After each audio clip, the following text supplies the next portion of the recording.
जय हिंद दोस्तों, आपका अपना YouTube चैनल D2M यानी डायरेक्ट टू माइंड एजुकेशन में स्वागत है। दोस्तों, आप सबको पता है कि मैं लगातार BSSC इंटर स्तरीय का सेट प्रैक्टिस लेकर के आ रहा हूं, जिसमें दो बुक को कवर किया जा रहा है। एक तो कि खान सर का बुक कवर किया जा रहा है, दूसरा द प्लेटफॉर्म यानी रुक्मणी पब्लिकेशन का कवर किया जा रहा है। इसमें रुक्मणी पब्लिकेशन का वॉल्यूम 1 समाप्त हो चुका है। आज वॉल्यूम 2 का पहला सेट है। हम एक एक करके प्रश्नों को देखेंगे। अगर आप मेरे चैनल से पहली बार जुड़े हुए हैं तो चैनल को सब्सक्राइब कर ले और बेल आइकन को प्रेस कर ले।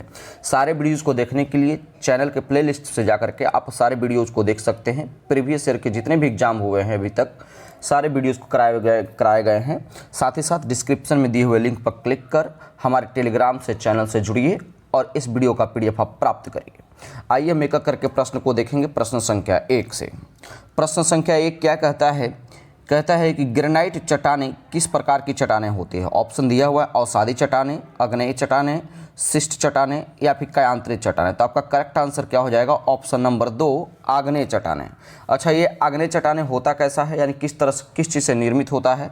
तो आप ऐसा सिंपल सा बात समझें कि जो जीवाश्मों से निर्मित चट्टानें होती हैं उसको हम आग्नेय चट्टानें कहते हैं, जबकि मृदा के अपरदन या फिर पेड़ पौधे के सड़ने गलने से जो मिट्टी का निर्माण होता है उसे हम अवसादी चट्टानें कहते हैं। कुछ और ऐसे भी चट्टाने का नाम जान लीजिए, चट्टान का नाम जान लीजिए जो कि आग्नेय चट्टान से किस चीज़ में बदलता है, इस चीज़ की बात करते हैं। जैसे मान लिया जाए, हम देख देते हैं आग्नेय चट्टान के रूपांतरण से बनी हुई जो चट्टानें होती हैं, जैसे ग्रेनाइट ही जो है वो ग्रेनाइट किस चीज़ में बदलती है? तो ग्रेनाइट बदल जाती है नीस में। ये सब नोट कर लीजिए, आपको काम देगा। बेसाल्ट किस में बदलता है? तो बेसाल्ट बदलता है शिस्ट में। ठीक है, ये तो आग्नेय से हो गया। दूसरा हम आपको बता दें, अवसादी चट्टानों से निर्मित रूपांतरण बनी सेल का निर्माण कौन कौन सा है? तो सेल है वो शिस्ट में बदल जाता है। ध्यान में रखेंगे, सेल किस में? शिस्ट में। जबकि चौक या फिर डोलामाइट की बात कर ले तो ये संगमरमर में बदल जाता है। बालू का पत्थर जो है ये क्वार्टजाइट में बदल जाता है। ठीक है, इस चीज़ को ध्यान में रखेंगे। अब एक है रूपांतरित चट्टान। रूपांतरित चट्टान भी जो है वो दूसरे बार भी रूपांतरित यानी पुनः रूपांतरण से जो बनी चट्टानें होती है वो कौन कौन से होता है? तो उसमें देख लीजिए, यानी स्लेट बदलेगा, वो फाइलाइट में बदलेगा। किस में बदलेगा? फाइलाइट में। और फाइलाइट जो है फिर वापस शिस्ट में बदलता है। स्लेट फाइलाइट में और फाइलाइट शिस्ट में, चीज़ को ध्यान में रखेंगे। ठीक है, और एक और है गैब्रो। एक है गैब्रो सेल। ये गैब्रो सेल जो है दोस्तों ये बदल जाता है सर्पेंटाइन में। उम्मीद करते हैं कि आपको क्लियर हो गया होगा। तो इसका करेक्ट आंसर क्या हो जाएगा? ऑप्शन नंबर 2 आग्नेय चट्टान। अगला प्रश्न है, सुंदरवन का डेल्टा निम्नलिखित में से किन नदियों द्वारा निर्मित होता है? तो सुंदरवन का जो डेल्टा है दोस्तों वो गंगा और ब्रह्मपुत्र नदी के द्वारा निर्मित होता है। अच्छा, सुंदरवन का डेल्टा है कहाँ? तो आप इंडिया में वेस्ट बंगाल यानी पश्चिम बंगाल में है, जो कि गंगा नदी के मुहाने पर स्थित है ना। लेकिन ये दोनों निर्मित करता है कौन कौन? गंगा और ब्रह्मपुत्र नदी। ये दुनिया का सबसे बड़ा डेल्टा है। दुनिया का सबसे बड़ा डेल्टा है। इसमें सुंदरी वृक्ष या मैंग्रोव वन का प्रधानता है। ठीक है, कुछ ऐसे भी डेल्टा का नाम देख लीजिए जो नदियों के द्वारा किस तरह का डेल्टा का निर्माण होता है।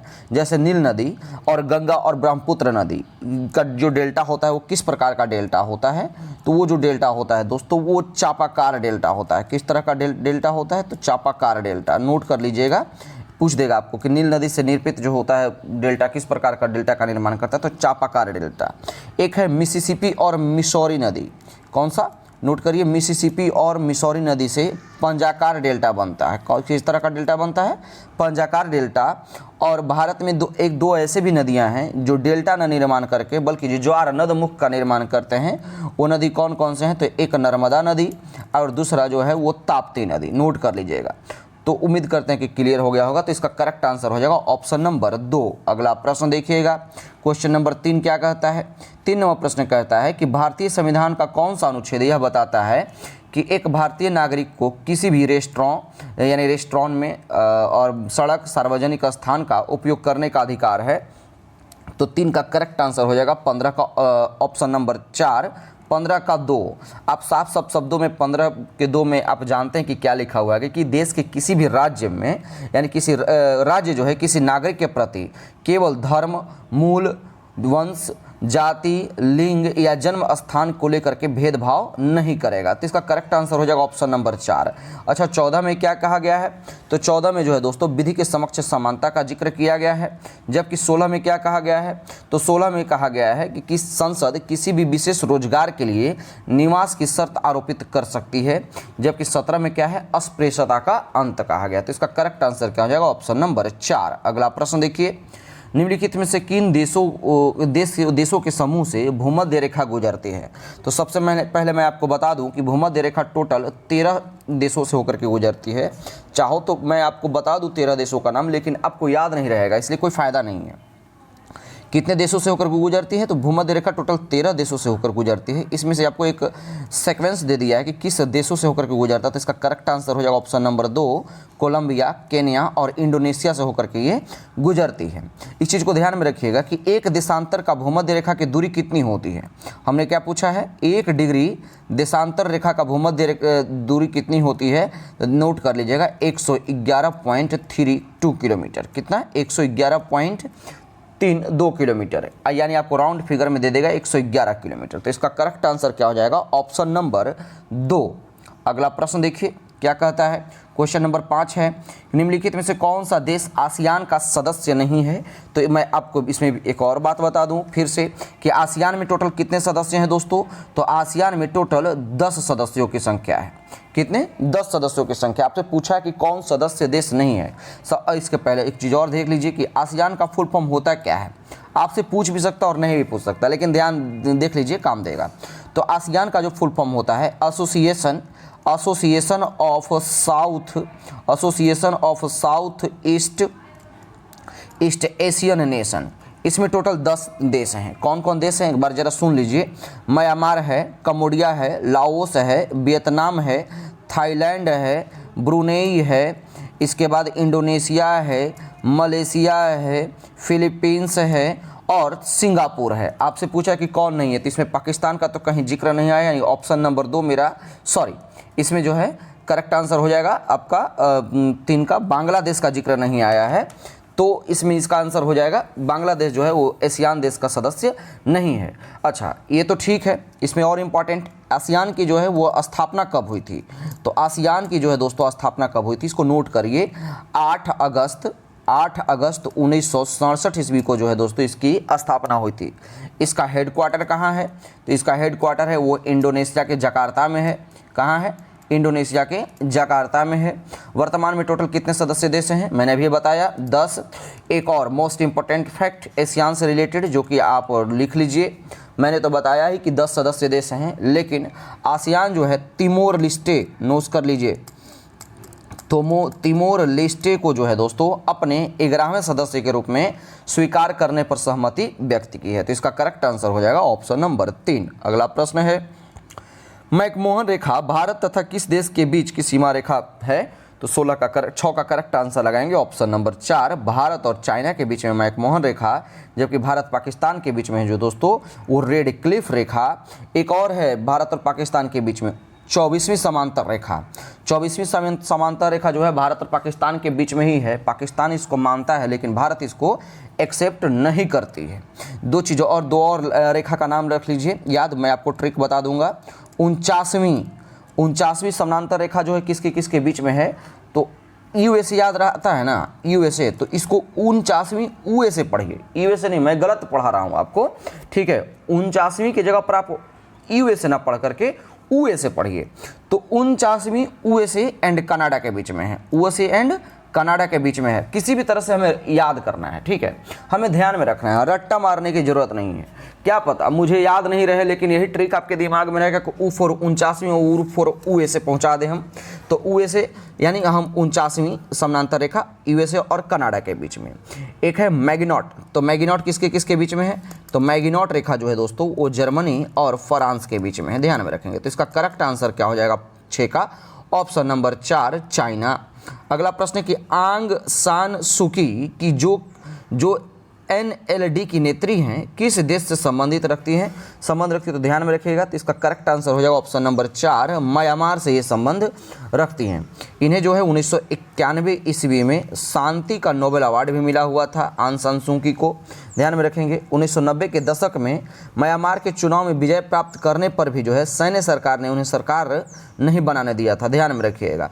तो इसका करेक्ट आंसर क्या हो जाएगा? Option number 4। अगला प्रश्न देखेंगे, क्वेश्चन नंबर 8 क्या कहता है?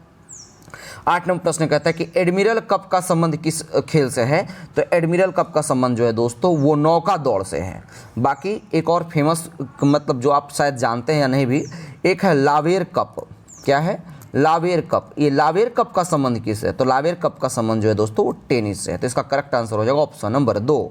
अगला प्रश्न है, विश्व कप क्रिकेट 2023 के दौरान यूनिसेफ के सद्भावना राजदूत के लिए भारत की यात्रा पर आए इंग्लैंड के पूर्व कप्तान डेविड बेकहम किस खेल से संबंधित है? तो आंसर लगाएंगे ऑप्शन नंबर 1, इनका संबंध क्रिकेट से है।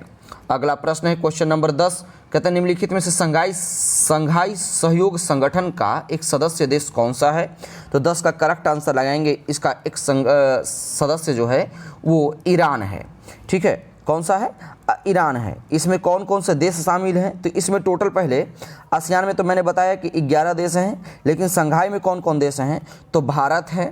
कौन कौन है दोस्तों? भारत है, चाइना है, रसिया है, कजाकिस्तान है, किर्गिस्तान है, पाकिस्तान, तजाकिस्तान, उज्बेकिस्तान और अभी ईरान। तो इसका करेक्ट आंसर हो जाएगा ऑप्शन नंबर 2। अगला प्रश्न देखेंगे, क्वेश्चन नंबर 11 कहता है कि YIM हिंदू पुस्तक के लेखक कौन है? तो YIM हिंदू के पुस्तक के लेखक दोस्तों ऑप्शन नंबर 4, शशि थरूर। अगला प्रश्न है कि पेरू की राजधानी कहाँ है? तो पेरू की राजधानी लीमा लगाइए। पेरू का राजधानी आप कहाँ लगाएंगे? तो पेरू का राजधानी आप लीमा लगाएंगे। इसमें आप देख लीजिए, एक है क्वेटो। तो क्वेटो कहाँ की राजधानी है? तो क्वेटो जो है दोस्तों ये इक्वेडोर की राजधानी है। इक्वेडोर की राजधानी क्वेटो। लापाज कहाँ का है? तो लापाज बोलिविया देश की राजधानी है, जबकि बगोटा कोलंबिया देश की राजधानी है। तो इसका करेक्ट आंसर हो जाएगा ऑप्शन नंबर 3। अगला प्रश्न है, इजराइल देश की मुद्रा क्या है? तो इजराइल देश की मुद्रा आप लगाएंगे ऑप्शन नंबर 4, न्यू शेकल, ना कि इजरायली दिनार लगाएंगे। अगला प्रश्न देखेंगे, क्वेश्चन नंबर 14 क्या कहता है? मैंने इसमें जितना भी मैथ और रीजनिंग का क्वेश्चन है मैंने उसको स्किप कर दिया है, और इसमें जो है अरेंजमेंट लगातार नहीं दे करके जैसे तैसे दिया है, तो आपको थोड़ी परेशानी तो होनी नहीं चाहिए। मैंने जिस तरह से अरेंज कर दिया है, ठीक है, आप देखते चले सिर्फ क्वेश्चन को। क्वेश्चन नंबर 14 क्या कहता है? कहता है किस खिलाड़ी को प्रथम राजीव खेल रत्न पुरस्कार प्रदान किया गया? तो प्रथम खेल रत्न पुरस्कार जो है दोस्तों 1991 से 92 के दौरान जो है विश्वनाथन आनंद को जो है पहली बार राजीव गांधी खेल रत्न अवार्ड दिया गया। अगला प्रश्न है, कहता है कि भूमि के ऊपरी भाग में गहराई बढ़ने के साथ साथ तापमान में क्रमिक वृद्धि की दर लगभग प्रति किलोमीटर कितनी होती है? यानी आप गहराई में 1 किलोमीटर जाते हैं तो लगभग 35 डिग्री सेल्सियस का जो है टेम्परेचर आपको बढ़ जाएगा, जबकि पृथ्वी के भीतर प्रति मीटर यानी 32 मीटर आप जाएंगे तो वहाँ पर 32 मीटर की गहराई पर 1 डिग्री सेल्सियस बढ़ेगा। ठीक है, ये 1 किलोमीटर का जिक्र पूछा है। 1 किलोमीटर पर 35 डिग्री सेल्सियस, जबकि 1 डिग्री सेल्सियस बढ़ने के लिए 32 मीटर की गहराई पर आपको 1 डिग्री सेल्सियस बढ़ेगा। अच्छा, पृथ्वी के ऊपरी भाग में जब वायुमंडल में आप जाते हैं तो 165 मीटर के जब डिस्टेंस कवर करेंगे तो आपको 1 डिग्री का सेल्सियस जो है टेम्परेचर कमी आ जाती है। तो इसका करेक्ट आंसर क्या हो जाएगा? Option number 2। अगला प्रश्न देखिएगा, जीके का अगला प्रश्न जो है दोस्तों क्वेश्चन नंबर 31 मिलेगा आपको। 31 नंबर प्रश्न कहता है कि पहचानिए कि निम्नलिखित में से कौन सा कथन सत्य है? तो कौन सा कथन सत्य है इसके बारे में पूछ रहा है, आपसे पूछ रहा है। क्वेश्चन नंबर 31 स्टेटमेंट दे रखा है, कह रहा है कि हिंदुस्तान कॉपर लिमिटेड, जिसको आप HCL कहते हैं, को 9 नवंबर 1967 को निगमित किया गया था। ठीक है, बिल्कुल सही है। इसके बाद क्या कहता है कि खेतड़ी कॉपर कॉम्प्लेक्स जो है यानी KCC राजस्थान में है, ये भी सही है। और 31 का ऑप्शन नंबर देखते हैं, मिनरल एक्सप्लोरेशन कंसल्टेंसी लिमिटेड का मुख्यालय जयपुर, ये गलत है। तो 31 का करेक्ट आंसर क्या हो जाएगा? ऑप्शन नंबर 4, यानी स्टेटमेंट 1 और 2 दोनों के दोनों सही है, 3 गलत है। अगला प्रश्न देखिएगा, क्वेश्चन नंबर 32 क्या कहता है? 32वां प्रश्न कहता है, फिर स्टेटमेंट दे दिया है कि भारत में राष्ट्रीय निवेश कोष के संबंध में निम्नलिखित में से कौन सा कथन सही है? तो 32 का करेक्ट आंसर आप लगाएंगे। पहले इसे 2005 में बनाया गया, इसकी वार्षिक आय 75% का उपयोग स्वास्थ्य, शिक्षा और रोजगार के प्रोत्साहन में करने वाली योजनाओं में किया गया था। बिल्कुल सही है। इसे 2018 में भंग कर दिया गया, ये गलत है। यानी दोनों के दोनों स्टेटमेंट सही है। अब देखिए कि ऑप्शन किस में दिया हुआ है। ऑप्शन दिया हुआ है ऑप्शन नंबर 2, तो 32 का करेक्ट आंसर क्या हो जाएगा? सॉरी, 1 और 2 ऑप्शन नंबर केवल कथन, दोनों तो सेम ही है। ऑप्शन नंबर 2 और ऑप्शन नंबर 3 जो है दोनों के दोनों स्टेटमेंट सही है। तो दोनों इसमें ऑप्शन प्रिंटेड मिस्टेक है दोस्तों, तो कोई भी आंसर लगा सकते हैं। अगला प्रश्न है कि स्वतंत्र भारत के पहले गवर्नर जनरल कौन थे? ध्यान में रखेंगे, स्वतंत्र भारत के पहले गवर्नर जनरल पूछा है तो आप आंसर लगाएंगे लॉर्ड माउंटबेटन। अगर आपसे पूछ देता कि स्वतंत्र भारत के प्रथम भारतीय गवर्नर जनरल कौन है, तब तो आप वहाँ पर सी राजगोपालाचारी लगाते, कोई दिक्कत नहीं होती। लेकिन आपसे जो पूछा है आप आंसर लगाएंगे ऑप्शन नंबर 2। अच्छा, इससे संबंधित कुछ और इंपॉर्टेंट फैक्ट दे दीजिए, देख लीजिए, जो बहुत आप कंफ्यूज करते हैं। तो देख लीजिए, भारत का प्रथम गवर्नर जनरल कौन था? तो भारत का प्रथम गवर्नर जनरल, मैंने भारत का पूछा है ना कि बंगाल का, ध्यान में रखिएगा। अगर बंगाल का पूछेगा तो आप वहाँ पर आंसर चेंज होगा। ये पूछ रहे हैं हम कि भारत का प्रथम गवर्नर जनरल कौन था, तब आप आंसर लगाएंगे लॉर्ड विलियम बेंटिंग। ठीक है। जबकि कंपनी के अंतर्गत भारत का अंतिम गवर्नर जनरल और प्रथम वायसराय की बात करेगा, तो प्रथम वायसराय का जब बात करें तो आप आंसर लगाएंगे वहाँ पर लॉर्ड कैनिंग।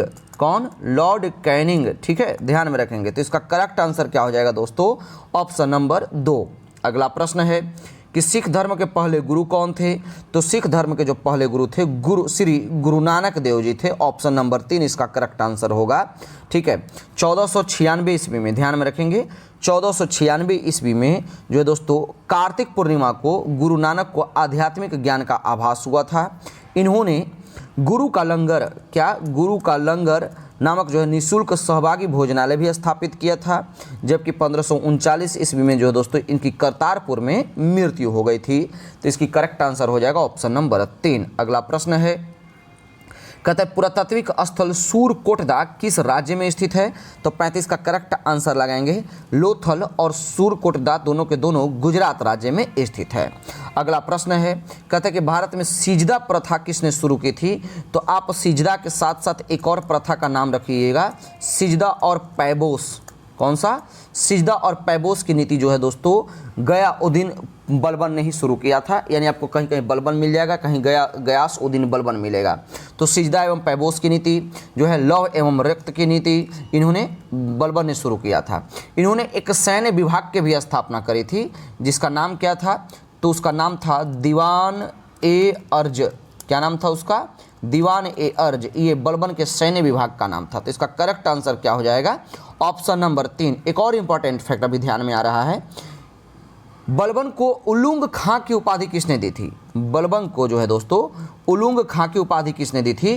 तो नासरुद्दीन महमूद ने। नोट करिए, नासरुद्दीन महमूद ने जो है दोस्तों बलबन को उलुंग खां की उपाधि दी थी। तो इसका करेक्ट आंसर हो जाएगा ऑप्शन नंबर 3। अगला प्रश्न है, कंडाली महोत्सव कहाँ आयोजित किया जाता है? आंसर लगाएंगे 37 का ऑप्शन नंबर 3 उत्तराखंड में।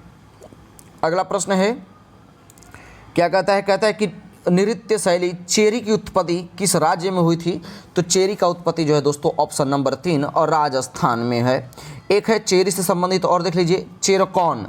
क्या है? नोट कर लीजिए, चेरकॉन। चेरकॉन कहाँ का उत्सव है? तो ये मिजोरम का है। जो भी चेरी से संबंधित लगभग मिलता जुलता वर्ड है मैं बता रहा हूँ। तो चेराकॉन है जो कहाँ का है? मिजोरम का है। एक है चाचरी, नोट कर लीजिए ये भी, चाचरी। चाचरी कहाँ का है? तो चाचरी है उत्तर प्रदेश का, ध्यान में रखिएगा। झिझिया कहाँ का है? तो झिझिया है बिहार का। जबकि जात्रा या बाउल कहाँ का है? तो ये पश्चिम बंगाल का। तो इसका करेक्ट आंसर हो जाएगा ऑप्शन नंबर 3। अगला प्रश्न है, कहता है कि क्रिकेट विश्व कप 2023 में सबसे ज़्यादा रन बनाने वाले खिलाड़ी कौन है? आंसर लगाएंगे ऑप्शन नंबर 4 विराट कोहली। अगला प्रश्न देखिएगा, हाल ही में प्रसिद्ध हिंदी लेखिका पुष्पा भारती को 2023 का कौन सा साहित्य सम्मान प्रदान किया गया था? तो 40 का करेक्ट आंसर लगाएंगे दोस्तों ऑप्शन नंबर 1 व्यास सम्मान प्रदान किया गया था। ये तो 2023 का हो गया। अगर आपसे 2022 का व्यास सम्मान पूछ दे तो आप किनको लगाएंगे? तो 2022 का जो है 2022 का व्यास सम्मान जो है दोस्तों वो डॉक्टर ज्ञान चतुर्वेदी को मिला है। किनको? डॉक्टर ज्ञान चतुर्वेदी को मिला है। इनका एक उपन्यास था जिसका नाम क्या था? पागलखाना। तो पागलखाना के लिए जो है दोस्तों इनको व्यास सम्मान मिला है। तो इसका करेक्ट आंसर क्या हो जाएगा? Option number 1। अगला प्रश्न है भारत के पहले दलित मुख्य सूचना आयुक्त कौन है? आंसर लगाएंगे ऑप्शन नंबर 1 हीरालाल सामरिया। अगला प्रश्न देखेंगे, क्वेश्चन नंबर 42 क्या कहता है? 42 नंबर प्रश्न है दोस्तों, कहता है कि कर्मचारी राज्य बीमा निगम में इनमें से किससे संबंध कर्मचारियों को चिकित्सा लाभ के संबंध में सामाजिक सुरक्षा प्रदान नहीं करता? तो 42 का करेक्ट आंसर लगाएंगे ऑप्शन नंबर 2 बहुराष्ट्रीय निगम। अगला प्रश्न है कि भारतीय राष्ट्रीय कांग्रेस के अधिवेशन में भारतीय राष्ट्रगान पहली बार किस वर्ष गाया गया था? तो ध्यान में रखेंगे 27 दिसंबर, नोट कर लीजिए 27 दिसंबर 1911 को कलकत्ता अधिवेशन में जो है दोस्तों इसको पहली बार गाया गया था। करेक्ट आंसर हो जाएगा ऑप्शन नंबर 1। अगला प्रश्न, इसका जो है इसका अंग्रेजी अनुवाद भी हुआ था। इसका अंग्रेजी अनुवाद हुआ था 1919 ईस्वी में। किस नाम से? तो मॉर्निंग सॉन्ग ऑफ इंडिया के नाम से। किस नाम से? तो मॉर्निंग सॉन्ग ऑफ इंडिया के नाम से इनका अंग्रेजी अनुवाद भी हुआ था। ये सब क्वेश्चन आपसे पूछ सकता है। तो इसका करेक्ट आंसर हो जाएगा ऑप्शन नंबर 1। अगला प्रश्न है, देखिएगा क्या कहता है? कहता है कि माइकल ओडायर की हत्या किस क्रांतिकारी ने की थी? तो ध्यान में रखेंगे दोस्तों 44 का ऑप्शन नंबर 3 जो है 13 मार्च, कब? 13 मार्च 1940 ईस्वी को जो है दोस्तों लंदन में पंजाब के सुनाम नामक कहाँ के जगह पे? सुनाम नामक, पंजाब के सुनाम नामक स्थान के सरदार उधम सिंह ने पंजाब के भूतपूर्व लेफ्टिनेंट गवर्नर माइकल ओडायर की गोली मार करके हत्या कर दी थी। यानी इसका जो करेक्ट आंसर हो जाएगा ऑप्शन नंबर 3 इसका सही आंसर हो जाएगा। अगला प्रश्न है क्वेश्चन नंबर 45 क्या कहता है? देख लीजिए 45 नंबर प्रश्न कहता है दोस्तों कि चौरी चौरा, क्या है? चौरी चौरा कांड किस वर्ष हुआ था? तो चौरी चौरा कांड जो हुआ था दोस्तों 5 फरवरी, कब है? 5 फरवरी डेट ध्यान में रखिएगा। 5 फरवरी 1922 को गोरखपुर जिले के चौरी चौरा नामक एक स्थान था, वहां पर असहयोग आंदोलनकारियों ने क्रोध में आकर के थाने में आग लगा दी थी, जिससे एक थानेदार की और 21 सिपाहियों की यानी टोटल 22 लोगों की जो है मृत्यु हो गई थी। इस घटना से दुखी होकर के गांधी जी ने, ध्यान में रखेंगे, इस घटना से दुखी होकर के गांधी जी ने 12 फरवरी 1922 ईस्वी को जो है दोस्तों असहयोग आंदोलन को स्थगित कर दिया था। ध्यान में रखेंगे चौरी चौरा हत्याकांड के बाद महात्मा गांधी ने असहयोग आंदोलन को अपनी हिमालय जैसी भूल बताई थी। क्या बताई थी इन्होंने? हिमालय जैसी भूल बताई थी। ठीक है, तो इसका करेक्ट आंसर क्या हो जाएगा? Option number 1। अगला प्रश्न है क्वेश्चन नंबर अब 61 आपको मिलेगा, जो कि जीएस का प्रश्न आपको प्राप्त हो रहा है दोस्तों। क्या कहता है? कहता है कि लखनऊ में 1857 का नेतृत्व किसने किया था? तो लखनऊ में जो है दोस्तों बेगम हजरत महल इसका करेक्ट आंसर हो जाएगा। तात्या टोपिया कहाँ के थे? तो ये थे कानपुर से। वीर सावरकर जो है 1857 की क्रांति को, स्वतंत्रता संग्राम की क्रांति प्रथम संग्राम दिया था। वीर कुंवर सिंह आरा से, जबकि पीर अली जो है दोस्तों, यानी आरा नहीं बिहार के आरा से, ठीक है, पीर अली जो है ये पटना से इन्होंने नेतृत्व किया था। अगला प्रश्न देखेंगे, कहता है काली मिट्टी मुख्यतः इनमें से किस राज्य में पाई जाती है? तो काली मिट्टी जो है दोस्तों आप महाराष्ट्र, गुजरात, मध्य प्रदेश, तमिलनाडु के क्षेत्रों में जो है दोस्तों काली मिट्टी मिलेगा आपको। तो 62 का करेक्ट आंसर हो जाएगा ऑप्शन नंबर 1। अगला प्रश्न देखिएगा क्वेश्चन नंबर 63 क्या कहता है? 63 नंबर प्रश्न है कि अरल सागर अवस्थित है। तो अरल सागर दोस्तों कहाँ अवस्थित है? करेक्ट आंसर लगाएंगे 63 का ऑप्शन नंबर 4 कजाकिस्तान और उज्बेकिस्तान के बीच में। अगला प्रश्न है कि भारत की संविधान सभा की पहली बैठक कब आयोजित की गई? तो ध्यान में रखेंगे 9 दिसंबर 1946 को। कब? 9 दिसंबर 1946 को दिल्ली में संविधान सभा की पहली बैठक हुई, जिसका मुस्लिम लीग ने बहिष्कार किया था। जबकि ठीक 11 दिसंबर, 2 दिन बाद 11 दिसंबर 1946 ईस्वी को जो है दोस्तों डॉक्टर राजेंद्र प्रसाद को संविधान सभा का अध्यक्ष बनाया गया और एच.सी. मुखर्जी, नोट करिए मैं जो भी इंपॉर्टेंट फैक्ट बता रहा हूं वो बहुत ही इंपॉर्टेंट है, जबकि एच.सी. मुखर्जी को उपाध्यक्ष चुना गया था। तो इसका करेक्ट आंसर क्या हो जाएगा? Option number 1। अगला प्रश्न है क्वेश्चन नंबर 65 क्या कहता है? कहते हैं कि डैश किसी भी विधेयक को धन विधेयक घोषित करने का निर्णय लेते हैं, यानी कौन? तो 65 का करेक्ट आंसर हो जाएगा किसी भी विधेयक को धन विधेयक घोषित करने का निर्णय जो है दोस्तों ऑप्शन नंबर 4 लोकसभा के अध्यक्ष लेते हैं। अगला प्रश्न है क्वेश्चन नंबर 66 देख लीजिए 66वां प्रश्न कहता है कि भारत संविधान में फर्स्ट पास्ट फर्स्ट पोस्ट यानी FPTP, ठीक है, सर्वाधिक मत पर्याप्त व्यक्ति की विजय का प्रावधान किस देश के संविधान से अंगीकृत किया गया था? तो 66 का जो करेक्ट आंसर हो जाएगा ऑप्शन नंबर 3, यह ब्रिटेन के संविधान से लिया गया है। अगला प्रश्न है कि बिहार में होम रूल लीग के अध्यक्ष कौन थे? तो सबसे पहले तो ऐसे तो होम रूल लीग की स्थापना कब हुई थी? 1916 में। बाल गंगाधर तिलक ने भी किया था और एनी बेसेंट ने भी किया था, अलग अलग जगहों पे। लेकिन बिहार में आपसे पूछ रहा है, तो बिहार में जो होम रूल लीग की स्थापना हुई थी वो दिसंबर 1916 ईस्वी में हुई थी। कब हुई थी?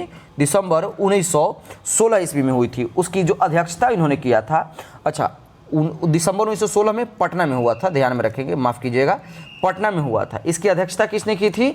तो इसकी अध्यक्षता है दोस्तों मौलाना मजरूल हक ने किया था।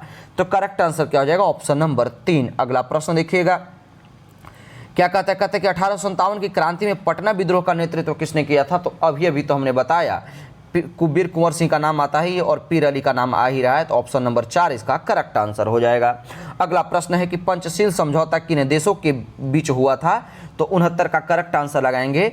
29 अप्रैल कब, नोट करिए ये सब, 29 अप्रैल 1954 ईस्वी को जो है दोस्तों पंचशील समझौता हुआ, जो कि भारत और चाइना के बीच में हुआ था। ऑप्शन नंबर 1 इसका करेक्ट आंसर होगा।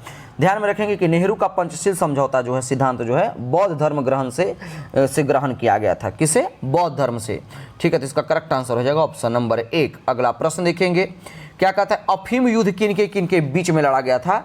तो उससे पहले मैं आपको आंसर बताने से पहले मैं आपको बता दूं कि अफीम युद्ध जो है दोस्तों 2 चरणों में लड़ा गया था। कितने चरणों में लड़ा गया था? 2 चरणों में लड़ा गया था। जो पहला चरण था, यानी पहला युद्ध जो था वो 1839 से लेकर के 1842 तक चला, ठीक है। जबकि दूसरा जो है दोस्तों 1856 से लेकर के 1860 ईस्वी तक चला। किसके किसके बीच में हुआ था? तो इसका करेक्ट आंसर हो जाएगा ऑप्शन नंबर 1, ब्रिटेन और चाइना के बीच में हुआ था। अगला प्रश्न है क्वेश्चन नंबर 71। आपको क्या मिलेगा? 71 नंबर प्रश्न कहता है दोस्तों कि मानात क्या है? मानात किस देश की मुद्रा है? तो मानात जो है दोस्तों आपका 71 का करेक्ट आंसर हो जाएगा ऑप्शन नंबर 3, अजरबैजान की ये मुद्रा है। अगला प्रश्न है कि नूसंतारा किस देश की राजधानी है? तो नूसंतारा इंडोनेशिया की राजधानी है। मॉरिशस की राजधानी है पोर्ट लुइस, जबकि मलेशिया की राजधानी है कुआलालंपुर और थाईलैंड का राजधानी कहाँ है? बैंकॉक है। करेक्ट आंसर हो जाएगा ऑप्शन नंबर 1। अगला प्रश्न है, क्या कहता है कि निम्नलिखित में से कौन सा, इसमें टाइपिंग मिस्टेक की वजह से साधरो लिखा गया था, निम्नलिखित में से कौन सा कथन भारत के पड़ोसी देशों के संदर्भ में सही है? ऑप्शन पढ़ लीजिए कि भारत, हाँ, क्या कहता है कि भारत 2022 में क्षयमान अर्थव्यवस्था को सहारा देने के लिए $4 मिलियन जो के अनुदान से मालदीव को सहारा दिया। गलत है, 4 मिलियन नहीं बल्कि 100 मिलियन के आसपास दिया था। ऑप्शन नंबर 1 तो गलत मिल गया। दूसरा, श्रीलंका, भूटान, बांग्लादेश की तुलना में डॉलर के संदर्भ में भारत का सकल GDP यानी सकल घरेलू उत्पाद सबसे अधिक है। बिल्कुल सही है। तो करेक्ट आंसर क्या हो जाएगा? Option number 4। अगला प्रश्न ऐसे भी कॉमन सेंस को क्वेश्चन है, अगर नहीं होता अधिक तो ये लोग क्यों इनसे मदद लेता। अगला प्रश्न है क्वेश्चन नंबर 74 देखेंगे। 74वां प्रश्न है कि किस वर्ष की पहली बार जो है ग्राम सभा घोषित किया गया? तो 74 का करेक्ट आंसर लगाएंगे। 2009 से 2010 को पहली बार ग्राम सभा वर्ष घोषित किया गया। करेक्ट आंसर हो जाएगा ऑप्शन नंबर 2। अगला प्रश्न देखेंगे, कहता है संविधान के निम्नलिखित संशोधनों में से किसके अंतर्गत भारत में महिलाओं के लिए ग्राम पंचायत में 1/3 सीट आरक्षित किया गया है? तो किस संविधान संशोधन में इसका जिक्र किया गया दोस्तों? करेक्ट आंसर लगाएंगे ऑप्शन नंबर 3, 73वें संविधान संशोधन के अंतर्गत।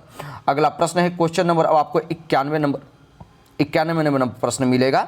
91 नंबर प्रश्न कहता है कि सामाजिक जागरूकता फैलाने तथा समाज में महिलाओं के उत्पीड़न को रोकने के लिए डायन प्रथा प्रतिषेध विधेयक, लीजिए कितना खतरनाक ये वर्ड है, ये बिहार के लोगों को ऐसे डायन शब्द से समझ में आ जाती है। तो डायन प्रथा प्रतिषेध विधेयक कब बिहार में लाया गया था?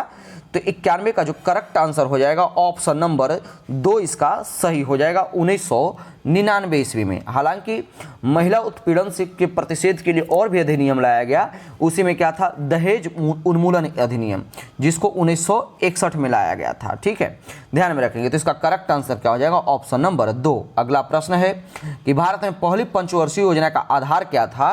तो ध्यान में रखेंगे कि पहली पंचवर्षीय योजना की पहले शुरुआत कब हुई थी।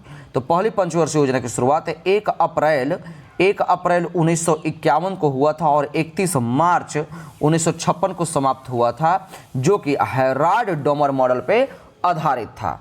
ये और इसके पे मुख्य फोकस किस पे था, तो कृषि और सिंचाई पर जो है मुख्य फोकस दिया गया था। जबकि पीसी महालनोबिस का अगर मन में आता होगा तो ये दूसरी पंचवर्षीय योजना इस पे आधारित थी, जिसमें भारी उद्योग पर मेन फोकस किया गया था। तो करेक्ट आंसर क्या हो जाएगा, ऑप्शन नंबर 1। अगला प्रश्न देखिएगा, क्वेश्चन नंबर 93 क्या कहता है, कहता है कि निम्नलिखित में से कौन भारत में सामुदायिक विकास के मुख्य निर्माता कहलाते हैं। तो 93 का करेक्ट आंसर लगाएंगे SK डे, इनका पूरा नाम है सुरेंद्र कुमार डे, जो है वो भारत के में सामुदायिक विकास के मुख्य निर्माता कहलाते हैं। ध्यान में रखेंगे, इन्होंने प्रथम सहकारिता एवं पंचायती राज का इन्होंने मंत्री पद का संभाला था। ठीक है, अच्छा ये तो ठीक है। सामुदायिक विकास कार्यक्रम की शुरुआत कब हुई थी, तो इसकी जो शुरुआत हुई थी दोस्तों वो 2 अक्टूबर 1952 ईस्वी को हुई थी। इसी दिन एक और लागू हुआ था एक चीज़, और वो क्या था, वो राष्ट्रीय प्रसार सेवा की भी शुरुआत 2 अक्टूबर 1952 ईस्वी को ही हुई थी। तो इसका करेक्ट आंसर क्या हो जाएगा, ऑप्शन नंबर 1। अगला प्रश्न है, कहता है कि भारत सरकार के द्वारा नियुक्त तापस मजमूदार समिति का संबंध निम्नलिखित में से किससे था। करेक्ट आंसर लगाएंगे ऑप्शन नंबर 2। तापस मजमूदार समिति का सदस्य जो संबंध था वो 6 से 14 वर्ष के सभी बच्चों को स्कूली शिक्षा व्यवस्था में शामिल करने से है। अगला प्रश्न देखेंगे, कहता है कि विशेष परिस्थिति में ग्राम पंचायत के 1/3 सदस्यों के अनुरोध पर कितने दिनों के अंदर बैठक बुलाना आवश्यक है। तो जब 1/3 लोगों का बैठक बुलाना होता है तो आपको 15 दिनों के अंदर जो है, यानी ऑप्शन नंबर 4 बुलाना आवश्यक है। जबकि अगर सामान्य बैठक को सूचना देने की बात होगी तब उसको आप सामान्य बैठक की सूचना देने की अवधि 7 दिन होती है, जबकि विशेष बैठक बुलाने की अवधि जो होती है दोस्तों वो 3 दिन होती है। तो इसका करेक्ट आंसर क्या हो जाएगा, ऑप्शन नंबर 4। अगला प्रश्न है, शिशुओं के जन्म के समय निम्नलिखित में से कौन सी हड्डी नहीं होती है। तो जानुका हड्डी जो है दोस्तों नहीं होती है। तो जानुका हड्डी का मतलब क्या है, जिसको पटेला कहते हैं, क्या कहते हैं, पटेला कहते हैं। तो इसका करेक्ट आंसर हो जाएगा ऑप्शन नंबर 1। अच्छा, नवजात शिशु के शरीर में टोटल हड्डियों की संख्या कितनी होती है, तो 300 होती है, जबकि वयस्क में 206 हड्डियां होती है। करेक्ट आंसर हो जाएगा ऑप्शन नंबर 1। अगला प्रश्न देखिएगा, क्या कहता है, कहता है निम्नलिखित में से कौन सा एक फूल का भाग है। सही आंसर है ऑप्शन नंबर 3, स्त्री केसर जो है फूल का भाग है। अगला प्रश्न है कि नीचे वनीकरण के संबंध में कुछ स्टेटमेंट दिए गए हैं, उसको बताइए। तो बताइए कि वनीकरण से बाढ़ को रोका जा सकता है क्या। बिल्कुल सही है। वनीकरण हमारे परितंत्र को संतुलित करता है क्या। बिल्कुल सही है। ये ऑप्शन नंबर 1 करेक्ट आंसर हो जाएगा। 1 और 2 दोनों के दोनों ऑप्शन सही है। अगला प्रश्न है, सूर्य और चंद्रमा द्वारा गुरुत्वाकर्षण के माध्यम से पृथ्वी को एक ही दिशा में खिंचाई करने के कारण उत्पन्न होता है। ये तो कन्फर्म है कि ज्वार-भाटा उत्पन्न होगा। अब किस तरह का, तो ऑप्शन नंबर 1 इसका करेक्ट आंसर हो जाएगा, बृहत ज्वार-भाटा उत्पन्न होगा। अगला प्रश्न कि आवर्त सारणी के वर्ग 1 के तत्व कितने हैं। तो ध्यान में रखेंगे कि वर्ग 1 और 2 फर्स्ट ए जितने भी तत्व हैं वो क्षारीय धातु है। ध्यान में रखेंगे, वर्ग 1 में क्षारीय धातु और दूसरा में जो है वो मृदा धातु कहलाता है। ठीक है, ये इसका एक ऑप्शन नंबर 3 इसका करेक्ट आंसर हो जाएगा। अच्छा, जो आप आवर्त सारणी पढ़ते हैं जिसको आधुनिक आवर्त सारणी कहते हैं, इसकी खोज किसने की थी और कब की थी। तो 1913 ईस्वी में मोसले ने इसकी खोज की थी। किसने, मोसले ने की थी। तो इसका करेक्ट आंसर हो जाएगा ऑप्शन नंबर 3। अगला प्रश्न देखिएगा, क्वेश्चन नंबर आपको मिल रहा है 101 नंबर। 101 नंबर प्रश्न देखेंगे, क्या कहते हैं निम्नलिखित में से कौन सा सही सुमेलित है। तो 101 का जो है दोस्तों मेलाटोनिन यानी निंद्रा का नियंत्रण करता है, सही है। इंसुलिन रक्त का शर्करा नियंत्रण करता है, ये भी सही है। ऑक्सीटोसिन हार्मोन्स का ये सब नाम दिया हुआ है, ये स्तन ग्रंथि से दूध का निःसरण करता है, ये भी सही है। बच गया ऑप्शन नंबर 4, गैस्ट्रिन रक्त का चाप नियंत्रण करता है, ये गलत है। ठीक है, तो इसका करेक्ट आंसर हो जाएगा ऑप्शन नंबर 4। अगला प्रश्न है, क्या कहता है, कहता है कि किसी परिपथ में विद्युत धारा के प्रवाह की दिशा को दर्शाने के लिए किस उपकरण का उपयोग किया जाता है? तो 102 का करेक्ट आंसर लगाएंगे ऑप्शन नंबर 1 गैल्वेनोमीटर का प्रयोग किया जाता है। अगला प्रश्न है कि फ़ारेनहाइट स्केल पर परम शून्य ताप का मान कितना होता है? तो आप ऐसे तो परम शून्य ताप का मान -273 डिग्री आपने सुना ही होगा, लेकिन आपसे फ़ारेनहाइट में पूछा है तो आप आंसर लगाएंगे ऑप्शन नंबर 3 -459.67 डिग्री फ़ारेनहाइट। अगला प्रश्न देखेंगे क्वेश्चन नंबर 104 क्या कहता है दोस्तों? 104 नंबर प्रश्न है, कहते हैं कि जब हम आलू यानी कंदा का छिलका उतारते हैं तो हम छिलके के किस रूप में उतारते हैं, यानी कौन सा पार्ट्स को उतारते हैं? तो आप ध्यान में रखेंगे इसका पेरिडर्म यानी परित्वक को उतारते हैं। अगला प्रश्न क्वेश्चन नंबर 105 क्या कहता है? कहता है कि यह विदित है कि कार्बन मोनोऑक्साइड प्राणियों पर दुष्प्रभाव होता है, क्योंकि तो इसमें जो है ऑप्शन नंबर 2 इसका करेक्ट आंसर होगा। इसके कारण ऑक्सीजन यानी O2 की परिवहन में कमी हो जाती है। तो करेक्ट आंसर क्या हो जाएगा? Option number 2। अगला प्रश्न देखिएगा, क्वेश्चन नंबर आपको 121 प्राप्त होगा, जो कि आपका रीजनिंग का प्रश्न है, यानी जीके का प्रश्न है। साइंस क्वेश्चन यहाँ से शुरू होता है, आपको पहले से साइंस शुरू हो गया है, लेकिन ये सब साइंस का क्वेश्चन है। क्या कहता है कि किसी द्विविमीय गति में ताक्षणिक चाल v0 एक धनात्मक नियतांक है, तो तब निम्नलिखित में से कौन सा कथन अनिवार्य रूप से सत्य होगा? तो 121 का जो होगा ऑप्शन नंबर 4, जब v0 धनात्मक नियतांक होगा तब समान समय अंतरालों में समान पथ की दूरियां तय की जाएगी। ऑप्शन नंबर 4 इसका करेक्ट आंसर हो जाएगा। क्वेश्चन नंबर 122 देखिए, 122 नंबर प्रश्न कहता है कि अनुप्रस्थ तरंगे क्या है?